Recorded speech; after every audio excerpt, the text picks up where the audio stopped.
Question 1. Topic: Distinctiveness and trademark eligibility. In a multi-location scenario where consistency of requirements must be met, a company applies for trademark registration on a product's unique shape, claiming it has acquired distinctiveness through extensive market use. However, the USDO examiner refuses the application, arguing that the shape serves functional purpose rather than identifying the product source. Which of the following principles is most relevant in determining whether the refusal is justified? A. The Abercrombie spectrum of distinctiveness. B. The functionality doctrine. C. The Madrid Protocol's international registration guidelines. D. The first sale doctrine.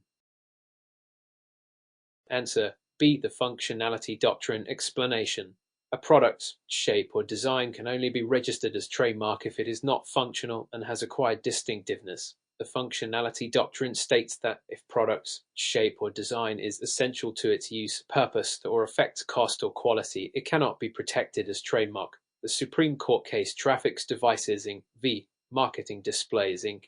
2001 reinforced principle, ruling that functional product features cannot be monopolized through trademark law. A. The Abercrombie spectrum of distinctiveness applies primarily to word marks, classifying them as generic, descriptive, suggestive, arbitrary, or fanciful, but it does not address functionality in product shapes. C. The Madrid Protocol governs international trademark registration but does not resolve disputes over functional product designs. D. The first sale doctrine applies to resale of branded goods and has no bearing on trademark application based on product shape. Thus, the functionality doctrine is the correct legal principle justifying the USDO's refusal.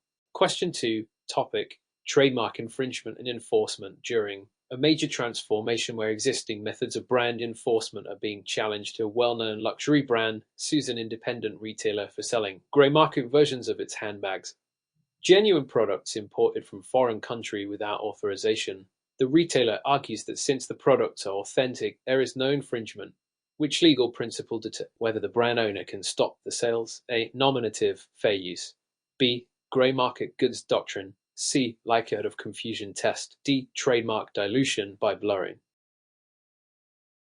Answer: B. Grey market goods doctrine. Explanation: grey market goods, also known as parallel imports, are legitimate trademark products imported into a different market without the trademark owner's consent. The Lanham Act does not explicitly prohibit grey market sales unless they create material differences between the imported goods and the authorized domestic versions. In Leather Bros. Company v. United States, 1993, the court ruled that if imported products differ materially from domestic versions, e.g., different quality controls, warranty terms, or branding elements, they can mislead consumers, justifying trademark enforcement. A nominative fair use applies when party references brand to describe compatible product, but it does not allow unauthorized resale. C. Likelihood of confusion test is relevant for counterfeit goods or unauthorized branding, but here the goods are genuine, making confusion less central. D. Trademark dilution by blurring applies when unauthorized use weakens brand's distinctiveness, e.g., different company using famous trademark, but does not apply to resale of authentic products. Thus, the grey market goods doctrine is the key legal principle in such disputes.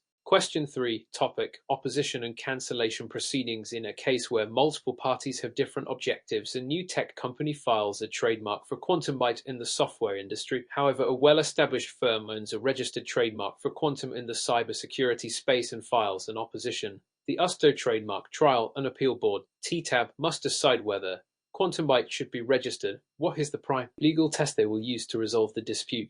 A. Fair use defense. B. Likelihood of confusion analysis. C. Fraud on the USDO. D. Abandonment of trademark rights.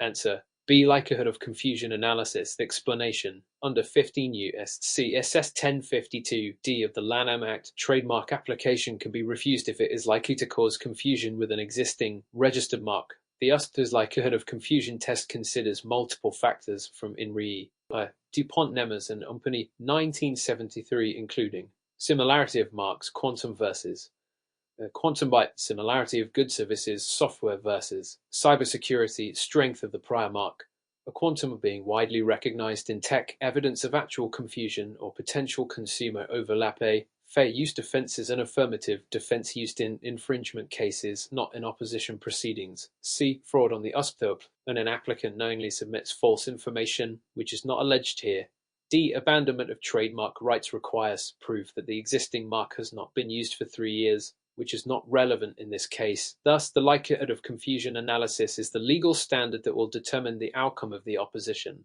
Question 4.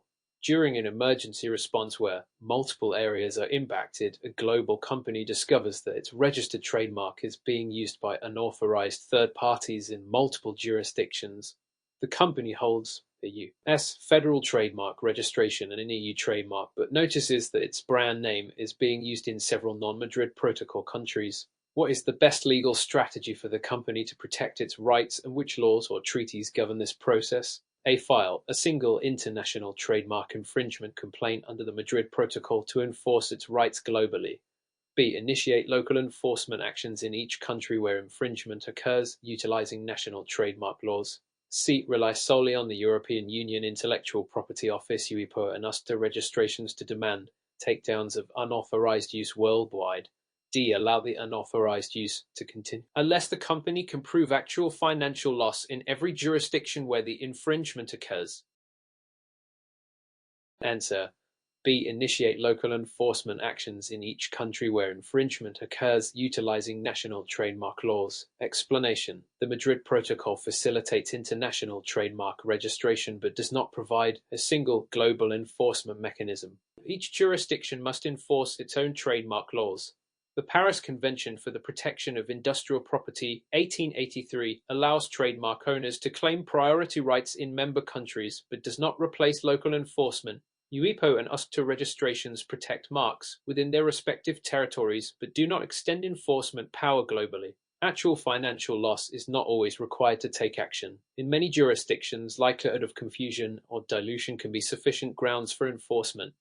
Best practice involves initiating enforcement actions in each infringing country, potentially through local council, cease and desist letters, customs seizures, or litigation under that country's specific trademark laws. Question 5.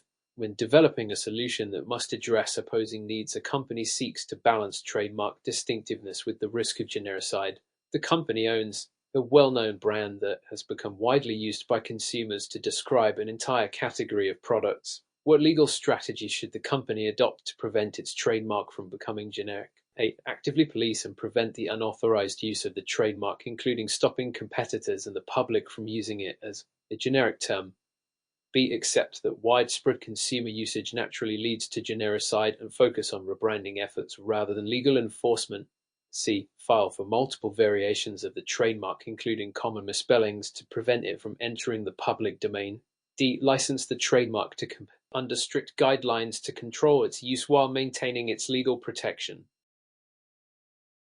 Answer A. Actively police and prevent the unauthorized use of the trademark, including stopping competitors and the public from using it as a generic term. Explanation: genericide occurs when a trademark becomes the common name for a type of product rather than identifying the specific source of goods. E.g., escalator and cellophane were once trademarks. Trademark owners must take proactive measures such as using the trademark as an adjective, e.g., Kleenex tissues instead of just Kleenex, correcting improper public usage and improper dictionary entries, sending cease and desist letters to prevent misuse, conducting public education campaigns, e.g., Xeroxes. Photocopy, not Xerox, while licensing can help control brand use, does not stop genericide if the public still misuses the term. Filing for multiple variations does not prevent the mark from becoming generic if the main brand loses distinctiveness. Question 6. While investigating a complicated issue between different trademark owners, a court must decide whether two similar trademarks are likely to cause confusion among consumers. What factors will the court primarily consider under the likelihood of confusion test? A. The similarity of the marks, the relatedness of the goods services, and the strength of the plaintiff's mark. B. The intent of the defendant in choosing similar mark and whether the defendant's sales have increased due to the similarity. C. Whether the plaintiff's trademark was registered before or after the defendant began using similar mark. D. The geographical distance between the plaintiff's and defendant's businesses, regardless of the type of goods sold. Answer A. The similarity of the marks, the relatedness of the goods services, and the strength of the plaintiff's mark. Explanation: the likelihood of confusion test under the Lanham Act 15 U.S.C. SS 1114 considers several factors, including Similarity of the marks, visual, phonetic, and conceptual resemblance. Similarity of the goods, services, same industry increases confusion risk. Strength of the plaintiff's mark. Famous marks get broader protection. Consumer sophistication. Less sophisticated consumers increase confusion risk. Evidence of actual confusion are not required. It strengthens claims. The defendant's intent can be factor but is not determinative. Priority of registration matters but does not override consumer confusion considerations. Geographic distance matters only if the businesses operate locally and have no online or national presence. Question 7. In an environment where different components must interact, a multinational company wants to license its famous trademark to several third-party manufacturers. What must the company do to maintain its trademark rights and prevent losing control over its brand? A. Allow manufacturers to use the trademark freely as long as they pay licensing fees. B. Include strict quality control provisions in licensing agreements and actively enforce them. C. Require all licensed manufacturers to register the trademark in their own names to expand brand protection. D. Use the trademark only in connection with goods produced directly by the company, refusing to license it to others. Answer: B. Include strict quality control provisions in licensing agreements and actively enforce them. Explanation: under trademark law, failure to control quality can result in a naked license, which may cause the loss of trademark rights. Free Cyclosinovel v. Free Cycle Network 2010. Licensing must include quality control provisions such as monitoring product standards, inspections and compliance measures. Consistent brand. Maintain consumer expectations. Licensing without oversight, option A, may weaken or invalidate trademark rights. Requiring licensees to register the trademark in their own names, option C, is legally improper and can result in loss of ownership, while refusing to license, option D, is an option. It limits market reach and is unnecessary if proper controls exist. Question 8. During a seamless transition where continuity must be maintained, a company is rebranding and changing its long-held trademark. However, it wants to continue benefiting from its old trademark's established goodwill while phasing in the new mark. What is the best legal strategy to achieve this? A. Use both the old and new trademarks simultaneously, clearly indicating the transition to customers. B. Immediately discontinue the old trademark and rely solely on the new mark for brand recognition. C. Transfer the old trademark to separate company to avoid confusion and potential conflicts. D. Abandon the old trademark and allow competitors to freely adopt it once it is no longer in use. Answer: A. Use both the old and new trademarks simultaneously, clearly indicating the transition to customers. Explanation: the principle of trademark continuity allows companies to transition without losing brand equity. A dual branding strategy, e.g., formerly known as old name, informs consumers of the change while maintaining recognition. Immediate discontinuation, option B, risks loss of consumer association and competitors. Advantage of the abandoned mark: transferring the trademark, option C, might cause unnecessary ownership disputes and is unnecessary if the company is retaining the brand. Abandonment, option D, would likely result in loss of rights under the Lanham Act. Question 9. During a process where multiple factors must be evaluated, a company is considering the renewal of its U.S. federal trademark registration. The company has continuously used the mark in commerce but has not actively monitored for infringement. What steps must the company take to maintain its trademark protection, and what risks does it face if it does not? A. File a Section 8 declaration of use and a Section 9 renewal application ensuring continued use of the mark in commerce. B. Rely on the original registration alone since federal trademarks do not require renewal as long as they are in use. C. Register a new trademark instead of renewing the existing one to avoid outdated documentation. D. Allow the trademark to lapse and reapply only if competitors attempt to use. Answer: A. File a Section 8 declaration of use and a Section 9 renewal application ensuring continued use of the mark in commerce. Explanation: to maintain a U.S. federal trademark, a company must file renewal documents at specific intervals between the 5th and 6th year. A Section 8 declaration of use or excusable non-use must be filed to confirm the mark is still in use between the 9th and 10th year. A Section 8 declaration and a Section 9 renewal application must be submitted. Every 10 years thereafter, the trademark must be renewed with a Section 8 and 9 filing. Failure to file these documents results in the automatic cancellation of the trademark. Option B is incorrect because trademarks are not automatically maintained. Renewal filings are required. Option C is unnecessary unless there is a change in branding. Maintaining the existing trademark preserves brand equity. Option D risks loss of exclusive rights as abandoned trademarks can be claimed by competitors. Question 10. While assessing different approaches to branding, a company is debating whether to register its trade dress as a trademark. The company has a distinctive product shape and packaging that consumers associate with its brand. What must the company prove to successfully register its trade dress, and what challenges might it face? A. That the trade dress is inherently distinctive or has acquired secondary meaning and is non-functional. B. That the trade dress is unique to its industry and different from all competitors' designs. C. That the trade dress is purely aesthetic and does not contribute to the functionality of the product. D. That the trade dress has been in use for at least 10 years, regardless of whether consumers associate it with the brand.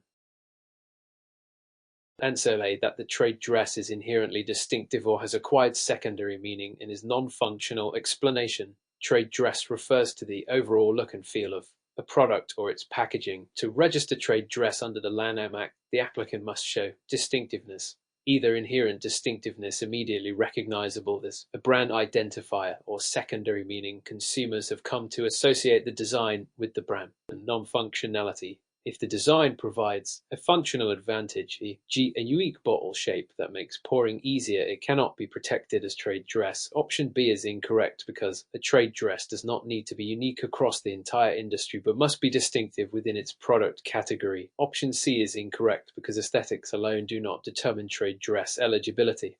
Functionality is the key legal test. Option D is incorrect because duration of use does not automatically establish distinctiveness or secondary meaning. Question 11. In an industry where legal risks are constantly changing, a company faces a trademark dispute with a competitor who claims that the company's new brand name creates a likelihood of confusion. How can the company defend its trademark, and what legal principles will the court consider? A. Argue that the marks are used in unrelated industries and that no actual consumer confusion has occurred. B. Claim that since the company registered the mark first, it has automatic priority over any later users. C. Demonstrate that the competitor's mark is weak or generic, reducing its enforceability. D. Prove that the competitor's mark has been abandoned, regardless of consumer confusion. Answer C. Demonstrate that the competitor's mark is weak or generic, reducing its enforceability. Explanation. Trademark disputes are evaluated based on the likelihood of confusion test, which includes similarity of the mark's appearance, sound meaning, similarity of the goods or services, same or related industries increase risk, strength of the plaintiff's mark, stronger marks receive greater protection. Actual consumer confusion not required but highly persuasive. Option C is the strongest defense because weak or generic mark is less likely to receive strong legal protection. Option is insufficient because related industries can still create confusion even if they are not identical.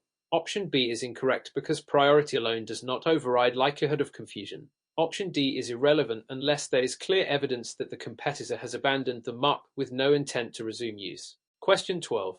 While examining potential challenges in international business, a U.S. company wants to expand its brand overseas and is concerned about trademark squatting in foreign jurisdictions. What steps should the company take to prevent this issue? A. File for trademark protection in key international markets before expanding business operations. B. Wait until the company has a significant market presence before applying for international trademarks. C. Rely on the U.S. trademark registration alone, as it grants global protection under the Madrid Protocol. D. Avoid registering trademarks in countries with high risks of trademark squatting, as enforcement can be difficult. Answer A. File for trademark protection in key international markets before expanding business operations. Explanation. Trademark squatting occurs when individuals register foreign trademarks in bad faith to exploit or ransom them from rightful brand owners. Preventative measures include early registration in key markets before launching business operations, using the Madrid Protocol for international registration efficiency, monitoring, opposing fraudulent registrations. Option B is risky because waiting allows squatters to register the mark first. Option C is incorrect because the U.S. trademark does not provide global rights. Option D is not advisable because avoidance does not prevent infringement.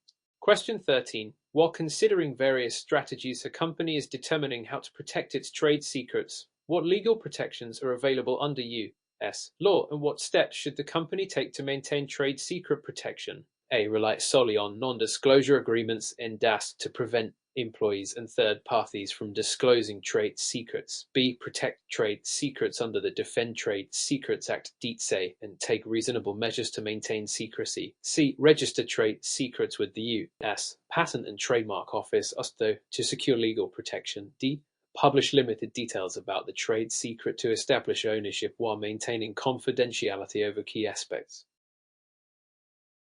Answer B. Protect trade secrets under the Defend Trade Secrets Act (DTSA) and take reasonable measures to maintain secrecy. Explanation: trade secrets are protected under the Defend Trade Secrets Act (DTSA) and state laws based on the Uniform Trade Secrets Act (UTSA). To maintain protection, companies must take reasonable measures to keep the information secret. E.g. NDAS restricted access cybersecurity measures show that the information derives economic value from not being generally known. Option is insufficient because NDAS alone do not provide full legal protection if secrecy is not actively maintained. Option C is incorrect because trade secrets are not registered like patents or trademarks. Option D is risky because any public disclosure can destroy trade secret status. Question 14.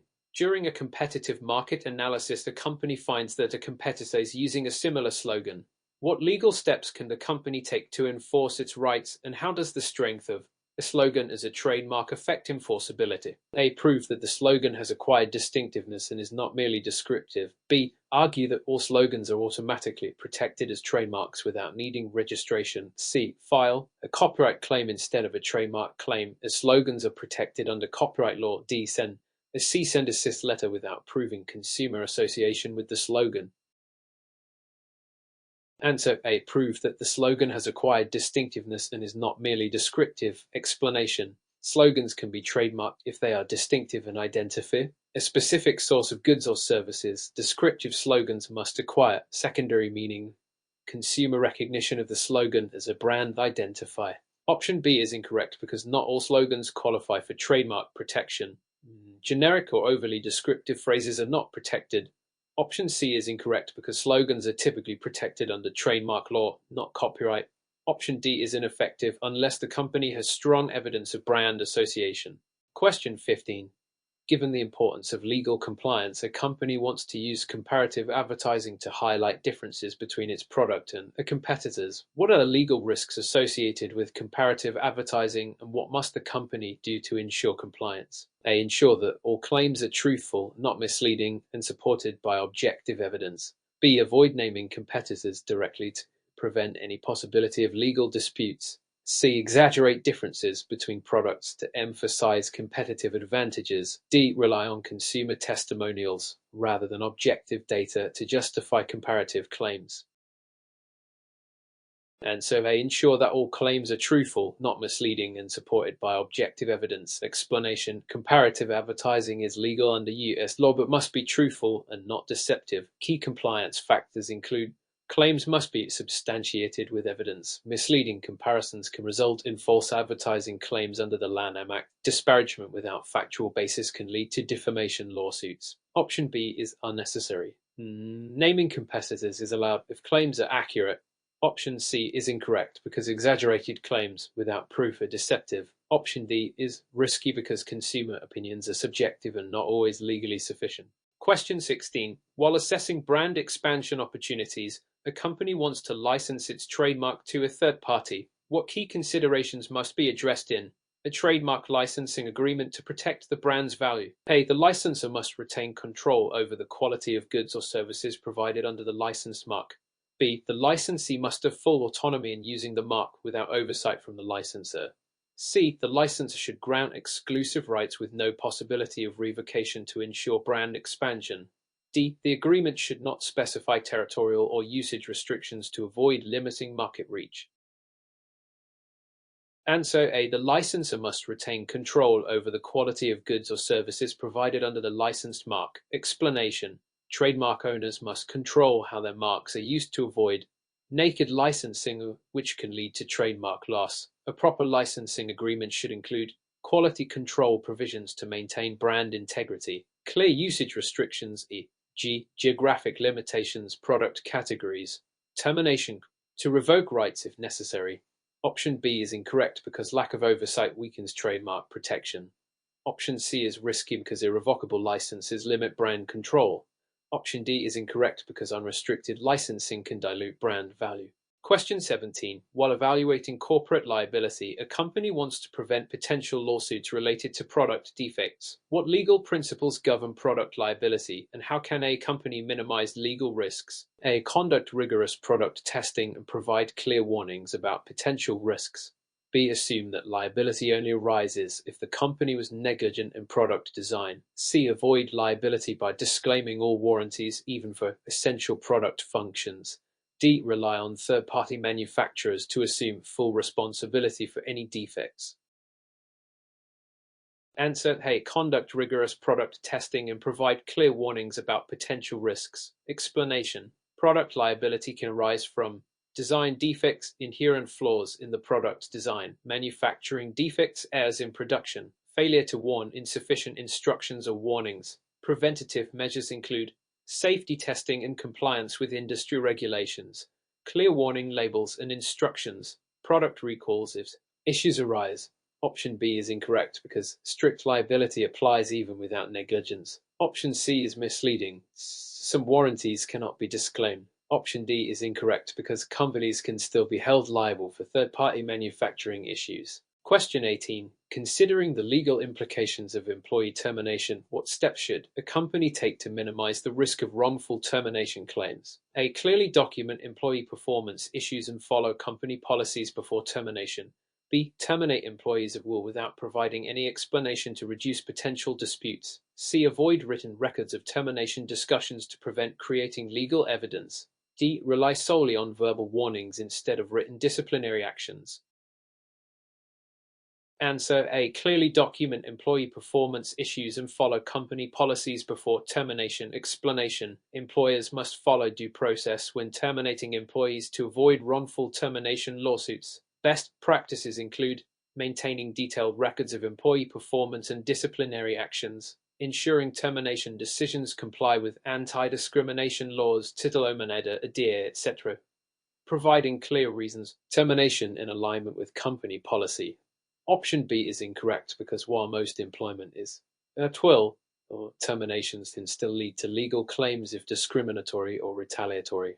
Option C is risky because lack of documentation weakens an employer's defense. Option D is inadequate. Written records provide legal protection.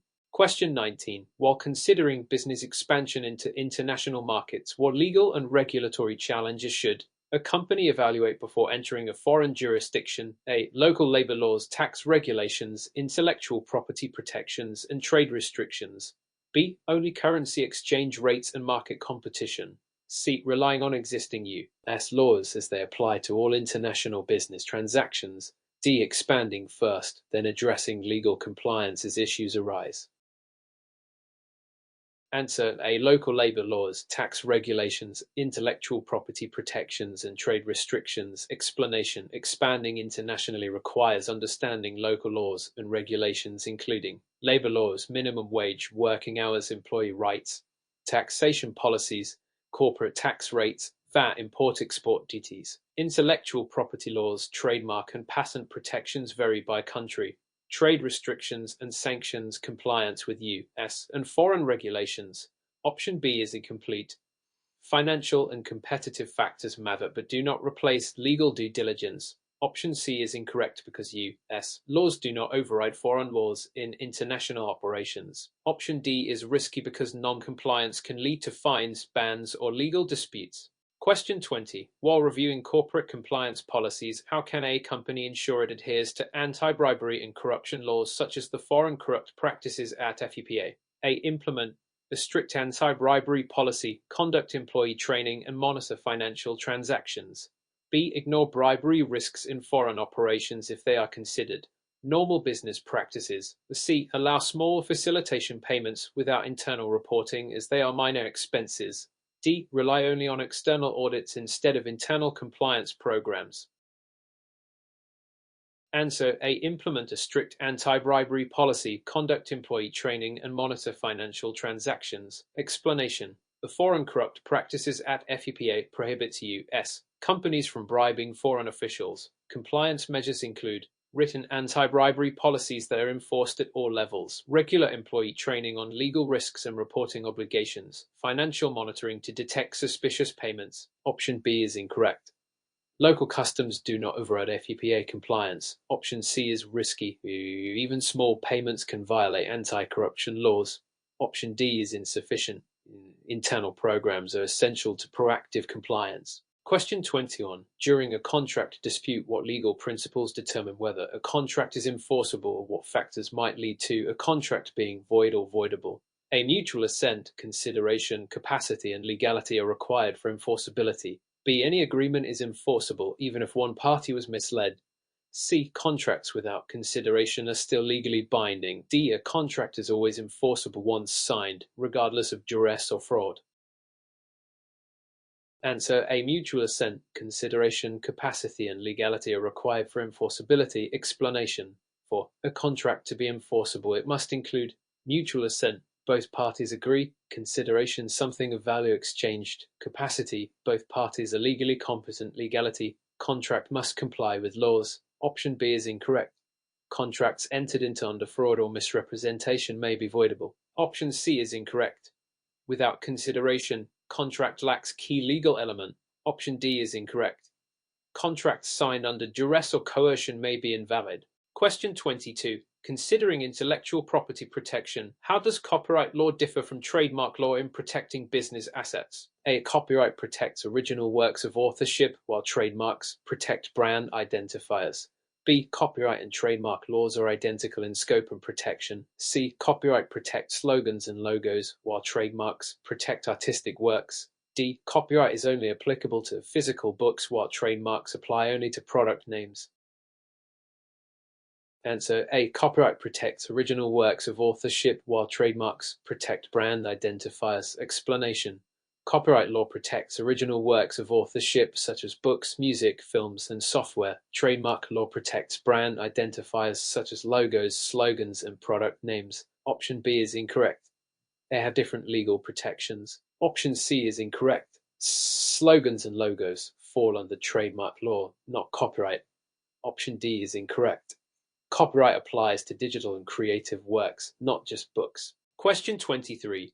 While assessing cybersecurity risks, what legal obligations do companies have regarding data protection and breach notifications? A. Comply with laws like ADEOEA that state breach notification laws. B. Ignore breach notifications if no financial data was exposed. C. Store customer data indefinitely to avoid regulatory issues. D. Only notify customers of data breaches if requested by law enforcement.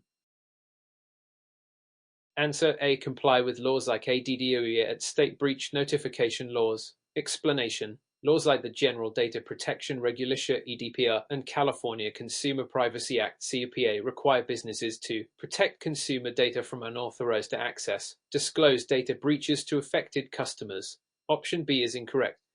Any personal data exposure can trigger notification requirements. Option C is incorrect. The indefinite data storage increases risk and may violate privacy laws.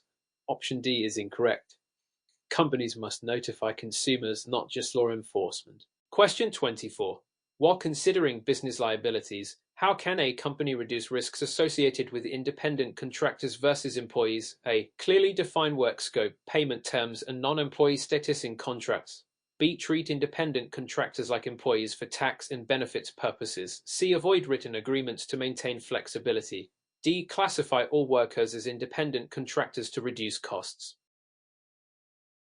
Answer: A. Clearly define work scope, payment terms, and non-employee status in contracts. Explanation: misclassifying employees as independent contractors can lead to legal penalties. Best practices include written contracts outlining responsibilities and payment terms, ensuring contractors have control over their work and schedule. Option B is incorrect.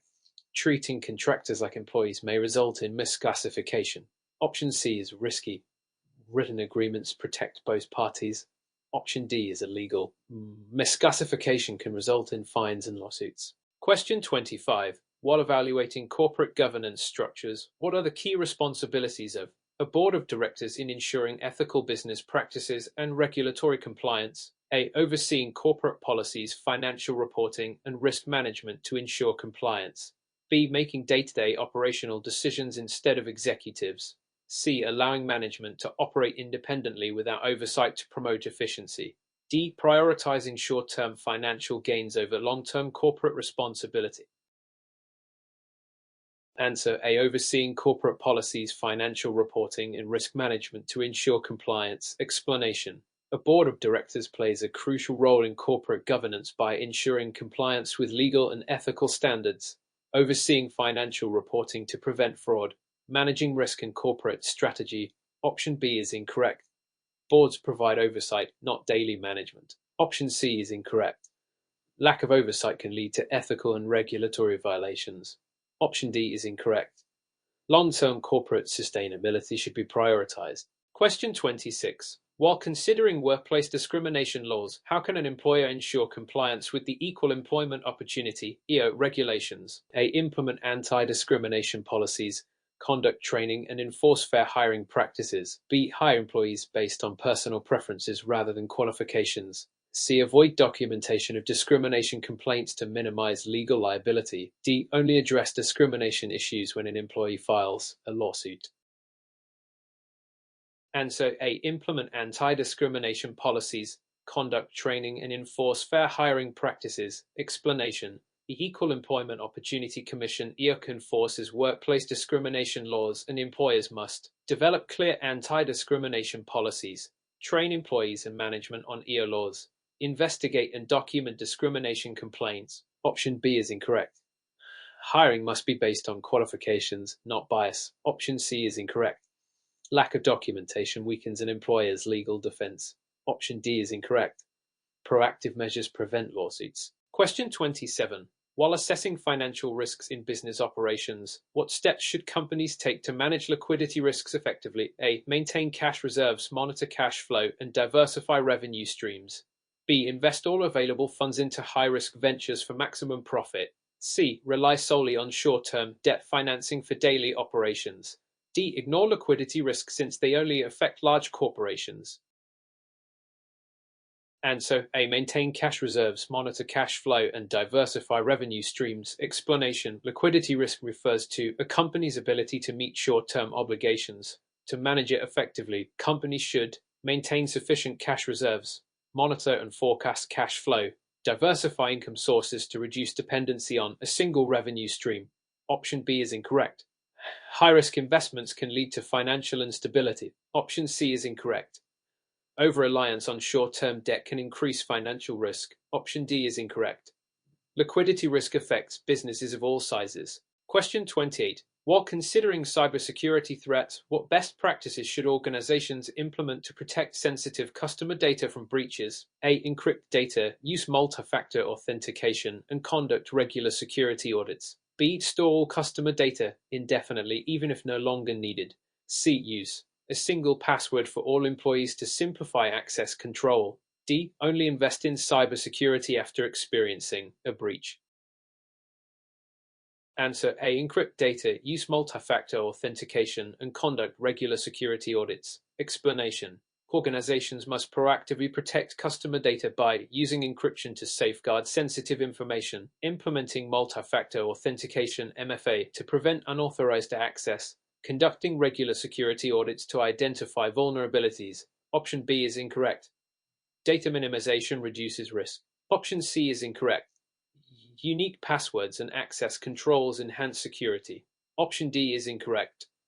Proactive security measures prevent costly breaches. Question 29.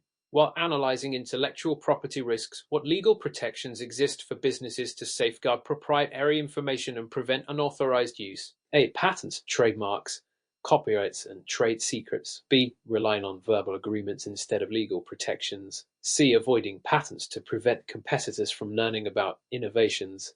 D. Assuming intellectual property (IP) protection is automatic without registration. Answer A. Patents, trademarks, copyrights, and trade secrets. Explanation. Businesses can protect their intellectual property through patents, exclusive rights for inventions; trademarks, protection for brand names and logos; copyrights, protection for creative works; trade secrets, protection of confidential business information. Option B is incorrect. Verbal agreements are difficult to enforce. Option C is incorrect. Patents provide legal protection against unauthorized use. Option D is incorrect. IP protection often requires formal registration. Question 30. While reviewing ethical considerations in business, how can a company ensure its corporate social responsibility (CSR) initiatives are effective and sustainable? A. Align CSR initiatives with company values, engage stakeholders, and measure impact. B. Focus solely on short-term financial gains instead of long-term ethical practices. C. Use CSR for marketing purposes without genuine commitment. D. Avoid transparency in CSR reporting to minimize scrutiny. Answer A. Align CSR initiatives with company values, engage stakeholders, and measure impact. Explanation. Effective CSR strategies require alignment with core company values, stakeholder engagement, employees, customers, communities, measurable impact assessments to ensure progress. Option B is incorrect. Ethical business practices contribute to long-term success. Option C is incorrect. The inauthentic CSR can damage brand reputation. Option D is incorrect. Transparency builds trust with stakeholders.